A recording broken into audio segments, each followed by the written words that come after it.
Guys! Ang gagawin natin today ay mag-unbox tayo ng influencer package galing sa Kathako. So, i-check nyo siya sa Instagram. Ito siya. Tapos, maganda yung product nila. Tapos, sobrang affordable. Tapos, pinadalhan ako nila ng ganito. So, i-unbox natin.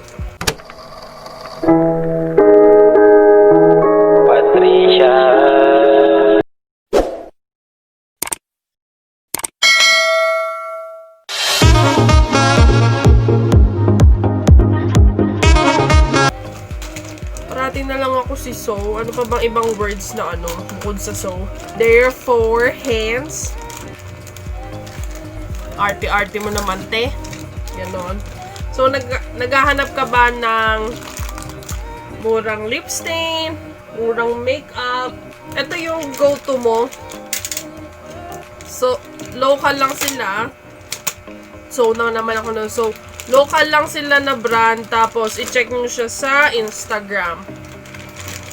Mabait yung owner, si Hannah. Yan. So, alam ko may message to eh. Oh, diba? Taray. Saan ka pa nakahanap ng ganyan, no? Hi, babe. I appreciate you trying our influencer package. Thank you so much for supporting small business. Hope you will love this product and we will wait for your review. Best review can be the next ambassador. Love, Kathako. Okay, taray! Mamaya ko na siya gagawa ng intro. Hindi ako marunong ng pass the brush. Pasensya na po talaga. Pero gagawa ko ng review to. I promise. Gagawa rin ako ng makeup look. Kasi natuyo na yung buhok ko. Tapos, mag-makeup na tayo. Na-open ko na siya. Aba, bongga. Talagang hindi nga gagalaw. Sobrang tight, oh. So, bubuksan na natin. Favorite ko talaga yung word na yung so na yan. Ano ba maaalis yan? So. Buksan na natin. Kalimutan ko na kung anong pangalan nito eh. Itong bundle. Do not notice to it. O, diba? Oh, ang ganda. Oh, grabe. Oh, lip and cheek tint. Oh, ang ganda.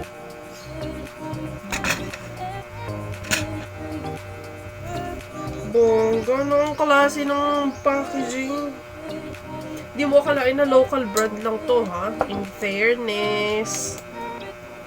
Open natin. Oh, taray. Ang ganda to.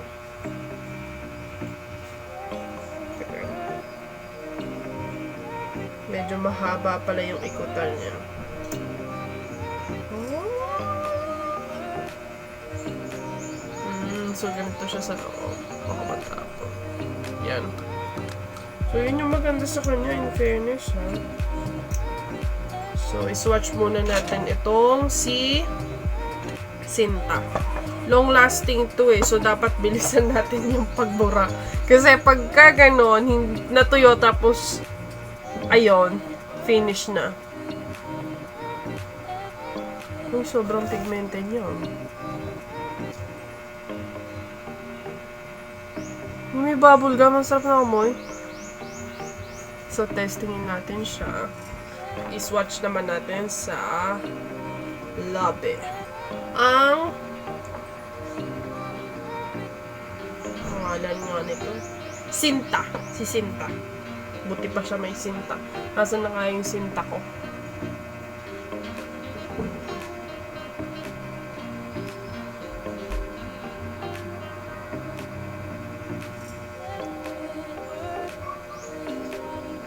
Ay, maganda siya sa akin. Bagay. Gusto ko to.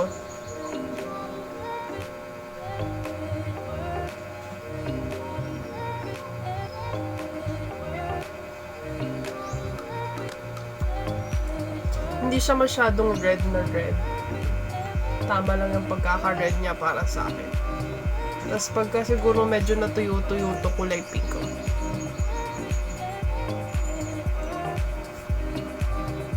Bango, promise. Yung iba kasing lip stain, iba yung amoy.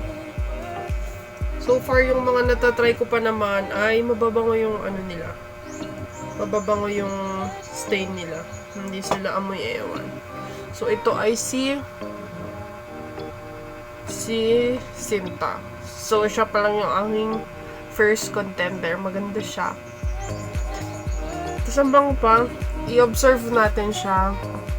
Pagka kaya pinaghalo-halo ko kaya sila. Ano kaya ang result? So, next is si Tadhana. Oh, medyo dark. Ito si Sinta. Compare natin. Parang nasira ko na ata. Huwag naman sana. Yan, si Sinta. Tama ba? Yan, Sinta. Then, ito si Tadhana. Medyo may ay, Harana pala to. Mali. Medyo may pagka-dark siya.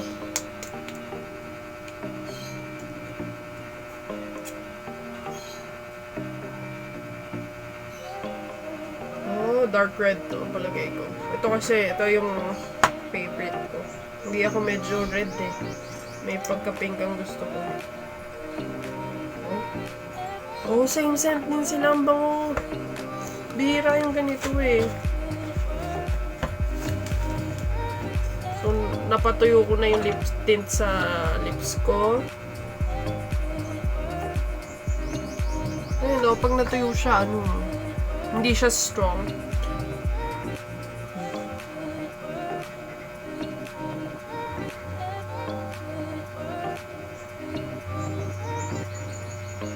Sabi ko na eh, dark red siya.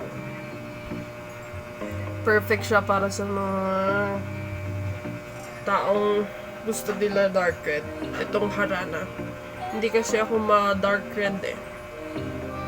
Mga ganito lang yung gusto kong kulay. Pero ipatong na rin natin siya dito. Testingin natin kung ano magiging itsura niya pag pinagpatong-patong yung lip tint. Lip stain.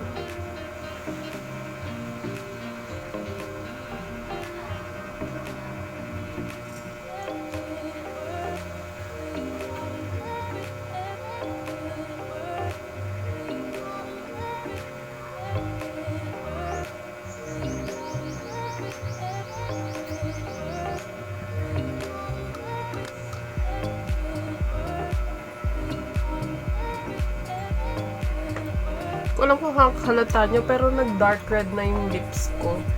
Nung pinagpatong ko yung itong medyo light, tapos itong medyo red. Maganda siya, ha? Sobrang ganda.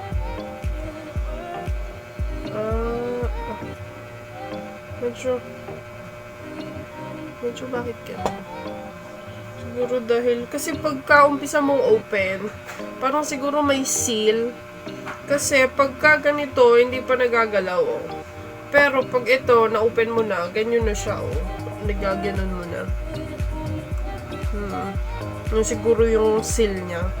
Ito kasi hindi, hindi ko pa nabubuksan. Ito din, nabuksan ko yun.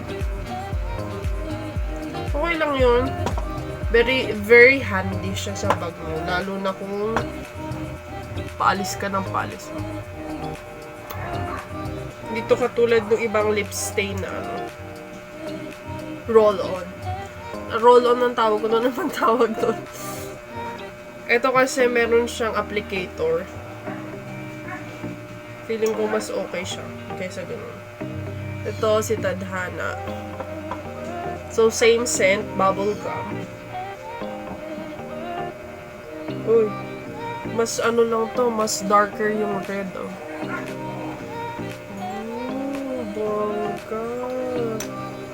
So, itry naman natin. Ito sa lips ko. So, bale, yung una nating titry ay si Sinta. Tapos, sunod si Harana. Tapos, sunod, itong si Tadhana. Ang diba, ang bongga. Feeling ko in love yung yung bote. Try natin.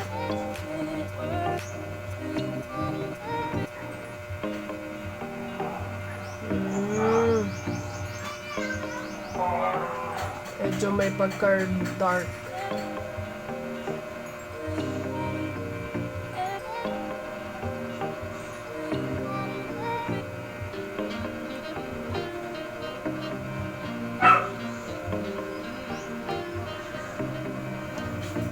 May lumampas pa. So, pagka ganyan lumampas, kuha ka ng tissue. Tapos barayin mo. Magme-makeup ang mamaya. In general, maganda yung katha. Promise. Ang klase pa nung bote.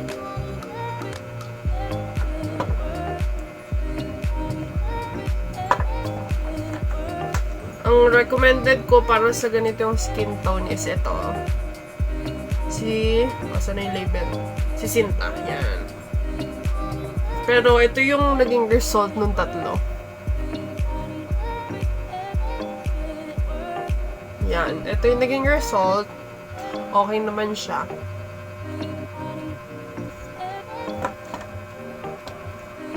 Maganda yung naging effect niya sa akin. Oh.